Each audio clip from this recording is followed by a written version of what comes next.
Hey guys and gals, and welcome to another episode of KSP. In this one we are doing our multi-launch, as you can see on the screen ahead of you. I'm doing this after narration because there was just so much video and so much going on and all of it. I just recorded it all in silence. And there's no background sound, no nothing, except for I think one video, one part of this. So you're not going to hear rocket firing. You're not going to hear any of that good stuff. We're just going to talk through it. I'm going to put some background music in there and stuff like that. But that's going to be about it. So what you're seeing here on the screen is I've cut it into 4 sections. We're watching all of our launches. Now, I cut one launch out. We did one launch in the last video. The bottom 2 launches are corner segments, and there was one more launch for a corner segment that I didn't put in here.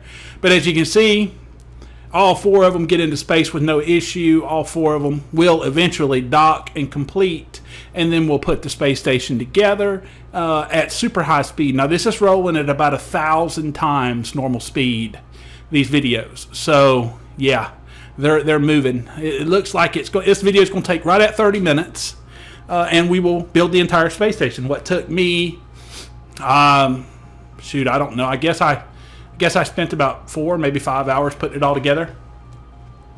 Maybe a little bit longer. The 4 and 5 hours was just the point of... Sorry. I'm also sitting here in my office moving around and stuff on my chair, and I shouldn't be doing that while recording. But, you know, hey, you got to do what you got to do. If you count in the probably 3 or 4 hours that I spent building the vessels and all that other good stuff, yeah, this is a good, 8 or 10 hour project, but it was well worth it. As you'll see at the very end when we finally get it all together and finish. Spoiler alert, yes, we do successfully put the space station together. I wouldn't be putting the video up if we didn't. I don't tend to do massive failure videos, but yeah, everything's docking, or well, they're not docking yet, but you can see I think the top left one was actually the first one that I brought up. I can't tell right now, though, until I see the space stations. It might be the top right one.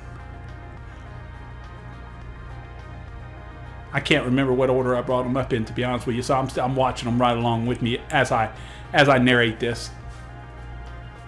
But we're about 2/3 of the way through this whole launch procedure, and I've cam 1, cam 2, cam 3, and cam 4 on all videos. That's not part of the game. You don't normally see that. That's just so that you can differentiate between which cam you're looking at. Like in cam 4, I'm getting ready to dock already, and because that mission, just the length of the video files determined how much I crunched them up. That way I could make them all be right at about 5 minutes so that it would all fit together with the entire movie, or this whole episode. So, like I think it's the top left one actually took about 16 minutes. The bottom right one took 9 minutes. One of them took 10 something or 11 minutes. And that's from launch to dock, completion. So I had to crunch them all up to this part of it up to 5 minutes. So they all got crunched in half or a little bit more. So this actual part of the video is not actually 1000x. Sorry about that. This actual part of the video is running at about 200 to 250 times normal, which is pretty fast if you consider. There you go. Bottom right one's coming in on the dock. There it is, and it is docked. The upper right and upper left are getting close finally. Look in the upper right one. Did you see the parts pass us? See the parts out there, the little gray words or whatever? You can barely make it out.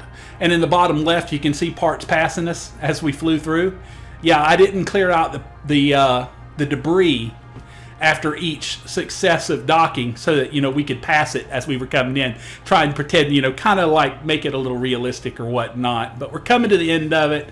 We got 2 of them docked. The 2 on the right, the one on the bottom left is docked. Now the upper left one is docked. There we go. All right, now here we are. We're going to start putting it together. Now this is the one that's running at about 1000x because this takes a long time. Now this particular video was an hour and, or I mean 197 minutes. And we shrunk it up to about 15. So yeah, or even less than that. So it's moving pretty quick. I mean, it's running. Here, I can check. Okay, it's 962 times normal speed. So yeah, it's moving. It's moving. And what we're doing here is we're pulling the inner arms of basically the inner wagon wheel spokes, like I mentioned. And we're going to connect all of them as much as we can. Now, we've got crap connected to the center hub also. As you'll see throughout the progression of this, we'll get like 4 of them, the arms put on, and then we'll have to move some stuff, and then connect another arm, then move some other stuff, and then connect another arm, etc. And as you'll notice in this video, my only issue, as you'll see, I mean, I will have no problem whatsoever docking all this, connecting all this. As you see that add-on that I'm using down on the bottom, now that is that's that docking add-on. I can't remember the exact name of it, but it's the only one out. It's a docking port add-on or something like that. And it is fantastic. Now, I know that they've adopted a little bit of its implementation into the core. And here we go, getting our first piece put on. But they've implemented a little bit of the docking into the core where when you select a target, not a target, but a docking port as a target, you get a little red reticule in your screen on your nav ball, and you can turn towards it and move your things and stuff, and you can legitimately use that. This is just a lot better, in my opinion. It just looks better, it's easier to use, and it works better for me because I'd always used it. So, you know, unfortunately it still works. It's been updated. Or if it hasn't been updated, it still works. So I have yet to find a fault in it whatsoever. So it works great, and I use the heck out of it. As you can see through this entire video, I will be using it for all of the docking, all of the stuff. It's real easy. You get your little yellow reticule. Right now, my prograde, you get it down, and if you get it, whichever side of the line you get it on, that's the side that the green line moves to, if that makes any sense. Here we go. Wait till we get to another docking thing, and I'll kind of go over it a little bit. Like right there, the big orange reticule, that's the red reticule in stock. That's your target. Are you lined up 360 degrees wise, pointing directly at the perfect direction to dock. Doesn't matter where you're at, left, right, up or down, forwards or backwards of it, is your actual alignment even with it. That's what the big orange circle is in the middle. Now, the little thing that you see moving around the outside is your rotational alignment. As you'll notice for this entire station, we're going to dock every single piece at 270 degrees. Now, when you're docking and building these stations, you have to make sure that you do that when you use specifically angular parts like these ends. My corners they have 3 adapter connections. If I was to put that at a 360 degree angle, then the left and right arms of it would be going up and down instead of sideways where they need to be going. So they would be angled facing the wrong direction. And that's what that little outside arm lets you know. It lets you know compared to that part, its actual true, you know, in the VAB, when you put that part together, looking out the door is 270 degrees.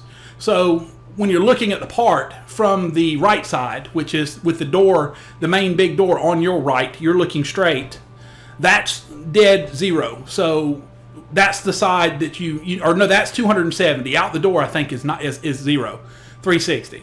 So when you build it, you got to make sure that you build it the right way in there, and then when you bring it out, you connect it. And then I verified that I needed 270 degrees before I started recording the video so that I would know which direction to line it up. So I could be wrong about the VAB, but it's always seemed to work where if you're facing your ship and the main door is on the right, that's zero. That's the direction that your ship's going to fly. If you push up, the nose is going to go down. If you pull down, facing that same part of the ship, that side of the ship in space, the nose is going to go up. If you go left, it's going to go left. If you go right, it's going to go right. Rinse, repeat, all that other good stuff.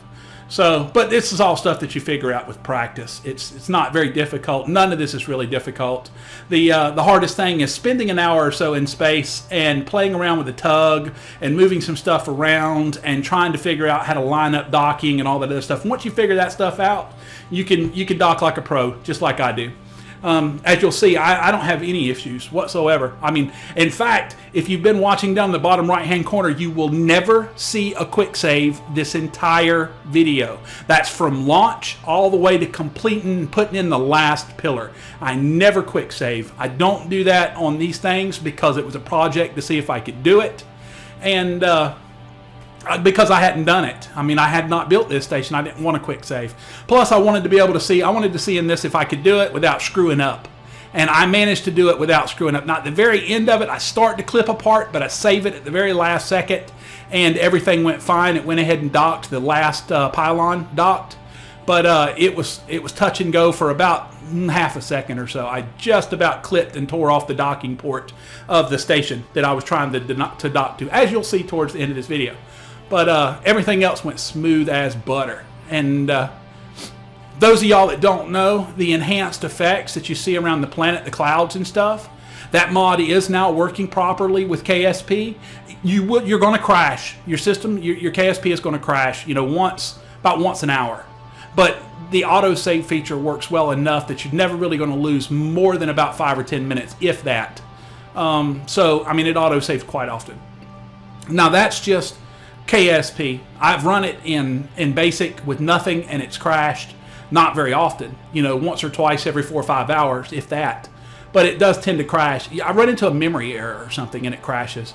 During the building of this space station, I was fortunate. It only crashed one time during a launch, which is why if you paid really, really, really close attention to the initial launch, the 4 video screen, one of them I did not complete the docking in the video. I got all the way up to the station, and I was about 20 yards or 20 meters out, and then it ends.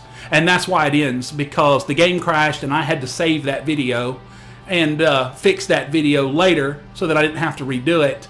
And I got all of it saved except for because it crashed, I didn't get that last 20 seconds, of video. So I came back into the game and fortunately had just auto-saved right prior to the game crashing and managed to go ahead and complete the docking. So I managed to save it, fortunately. And but that's why that docking never actually happens. The other ones all dock. That last one gets really close to it, and then it just jumps to the let's start building the station part, and that's why, because the game crashed. But it doesn't crash very often, and I know that it's the add-ons or it's something, it's got to be that's causing it. But they make life so much more convenient. They make it look so much prettier that to me, it crashing once an hour or once every couple hours is not that big an ordeal. It's not too much of a problem. Now, as you'll see on one of these struts, I had to actually turn it because I positioned it initially at 360 degrees, and that was when I realized that the struts weren't going to line up. Now, this is back a little ways in the video. I have fixed it since then now because I put on an arm, and then I put on another arm, and as I was putting on that second arm, I looked at the first arm and realized that the docking port, the inline docking port, was sideways. So I went ahead and fixed it on the second arm, and then went back and fixed the first arm. It did it on camera, so you got to see me do it, but I forgot to mention it. That's why I connected to that twice, about 3 or 4 or 5 minutes ago. So we're going to connect up here another corner, and then we're going to connect the 2 corners. We got to put 2 corners on the other side now, so that's what we're going to do. And then after we connect them 2 corners, we're going to pull the other corners off, as you'll see. And yeah, I mean, this tug, if you watch this tug, watch me maneuver around with this tug. If you can get this tug file, if anybody actually asks me for a copy of it, I'll put out a vehicle file and I'll upload it somewhere so that you guys can grab a copy of it. This tug is utterly amazing. I mean, if you've played the game quite a bit and you know the difficulty usually in drowning around in space, connecting all this stuff, Shadow Zone did it right, man. He come up with a brilliant freaking tub. I mean, it's awesome. It's easy to maneuver. These things are heavy as hell. They're not very light. You'll see in about another 10 minutes or so when I'm toting the 6 pylon stack with just one of these little tugs. And it goes to town, man. It don't play around. It will push, 20, 25 tons around in space like it's nobody's business. and it's a great little vehicle. I wish that I'd created something like it. Mine was this big old ship. I mean, it had the same properties, the same everything, but it was just huge. It had like 2 fuel tanks because I used fuel to move around in space, and then I used the RCS to line up left and right and all that other good stuff. So it was a mixed component. But it was a tug that could go and land on a planet or land on a moon. It could land on a moon and take off and do all that good stuff. This particular tug that we're looking at work right now is just a space tug. This thing is good for working in space, in an orbit, or around. It's not good for really big distances because it's got six of those O10 or whatever monopropellant engines, and them things will burn through some monopropellant. Usually, like this one's only got one big tank, so you can empty that big tank with those engines in about 45 seconds. So you're not going to get very far in it. But as far as working around the station and moving stuff and whatnot, it's perfect. Now we're going to fast forward here to get to the daytime because I don't like working in the dark, and I didn't think it would be too interesting for you guys to watch me working in the dark. So we're going to unhook now. What have we done? We've put 4. Now we need to move these 2 so that we can put another arm on this side. And that's basically what it boils down to here in the next little bit, is just moving stuff out of the way, connecting an arm, connecting an end, a corner, and then, rinsing and repeating until we get these last 2 arms built, these last 2 structures. Now you'll notice that I don't have the outer pylons, the outer arms out here. They're not in space yet. We're going to launch them after this building is constructed, after we've got everything done except for the outer spokes or the outer rim of the wagon wheel. Once we get all this put together, then we're going to launch them up in. And the reason that I did that was because the frames per second, and I'm sure a lot of you have been wondering, the frames per second of this right now is running at about 11 frames per second. That's why it might be a little bit stuttery at times and stuff like that. Not really bad, but it might be a little bit stuttery at times and jumpy. And I'm sorry about that, but you got to think, I'm running this at about 980 or so, times normal speed. And when you're out here putting this stuff together, you're looking around. You have to look around at times. I try to keep it as straight as possible the majority of the time, but there are times when you have to flip the camera and look to see that you're coming in right, or that something's lined up right, or that a docking point, to click a docking port or whatever.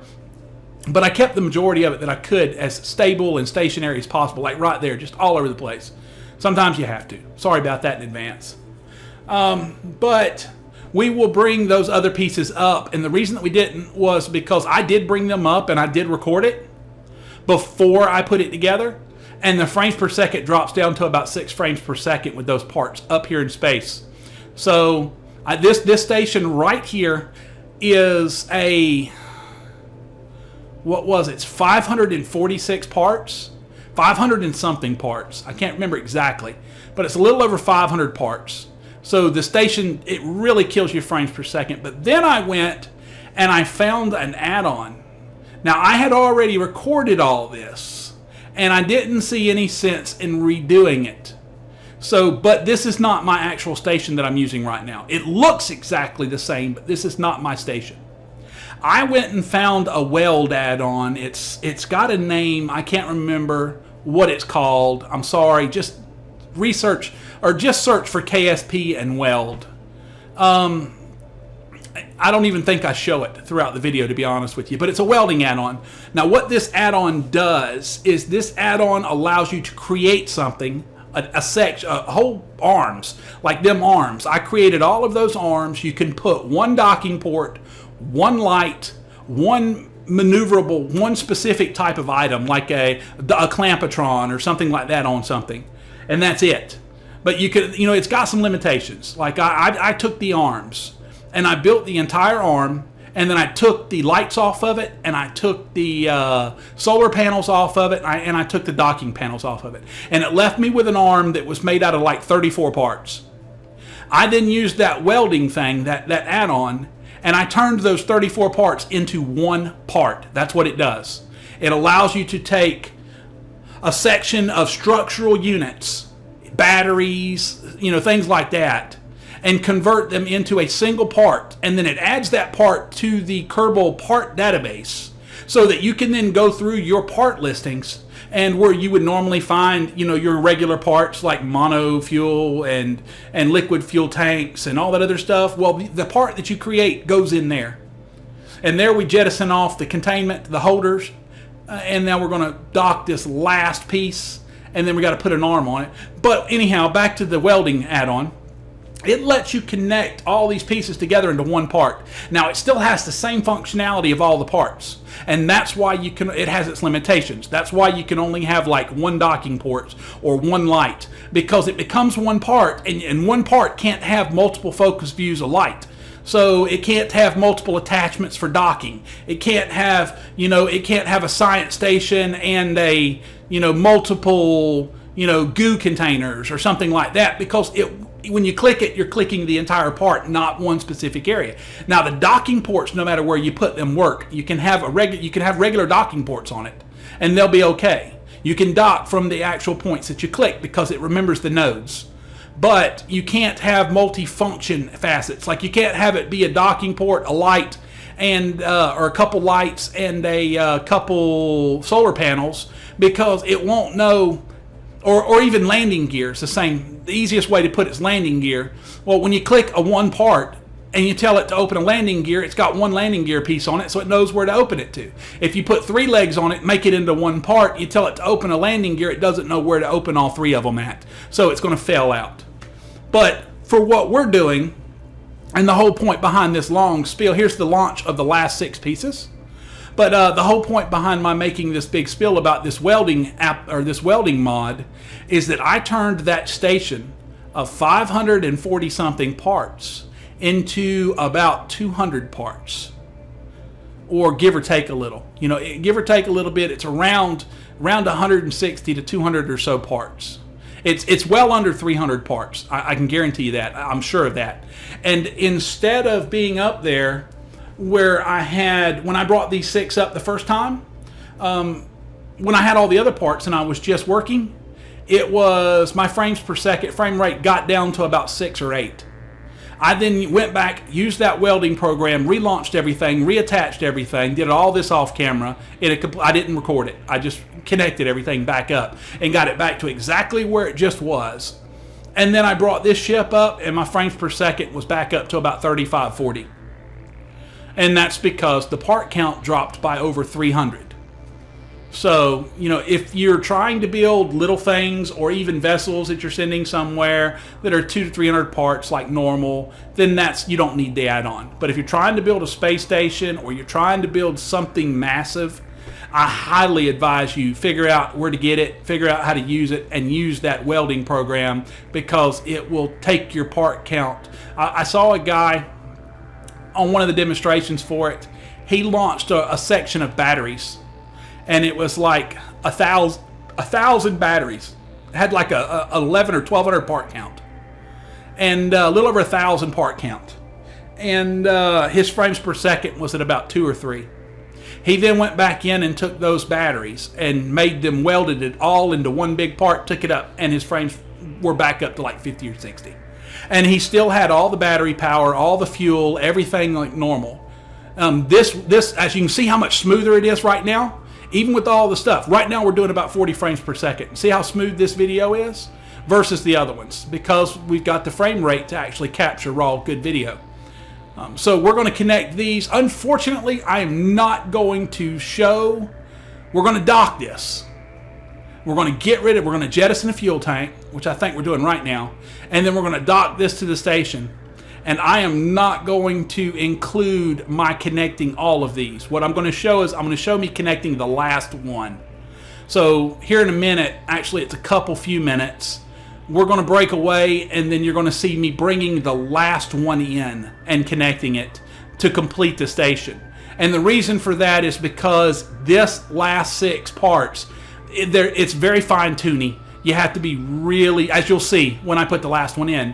When I put the last one in, the difficulties that you see me having doing that last one, I had for all 6 pieces. you have to go really, really, really slow. You have to take your time. You have to make sure that they're lined up right. You have to make sure that the rotation's right.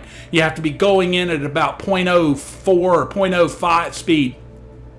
Plus, because you're using the end as a target or as your control, and then a sideways, connector as your target, it's very strange the way that you control it. Everything changes compared to everything that we have controlled.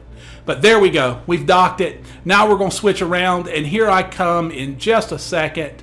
Right now, there we go. And here I am bringing the last piece in, and watch this. I'm going to kind of tone the volume, tone the talking down.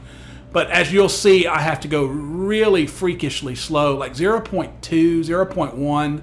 I think I start to speed up at one point and start to lose control of it. You have to just take your time, because these things have about, it's like a cunt hair. I mean, it's so tight. I mean, go ahead and just think of any kind of, analogy that you'd like to add to that. But it's so tight that when I get them together, both docking ports connect at the same time. That's how tight it is. I mean, it's just, as you can see here, I'm a little low. I need to start going up, and this is where I start to realize, wait a second, it's not W, it's shift to go, or actually it's control. It's not W, it's control to go up, and then I fixed it. There I go. But that welding add-on, I can't remember the name of it. I'll throw the name of it in the description of the video, or maybe I'll even overlay it right at the beginning of this video, so you'll have seen it already. I'll put it in a little, pop-up, the name of it. And it's an amazing add-on if you're building a space station, because I've got this entire space station built. It's fully functional. Every part works properly, and it's right around 200 parts. And the only reason it's 200 parts is because it's got frickin' 8 lights per panel, or per thing, docking ports, all the lights, the solar panels, all of that stuff have to be added after. Plus, I've got 3 of these tugs on it, and as you'll notice, I had to build a special tug.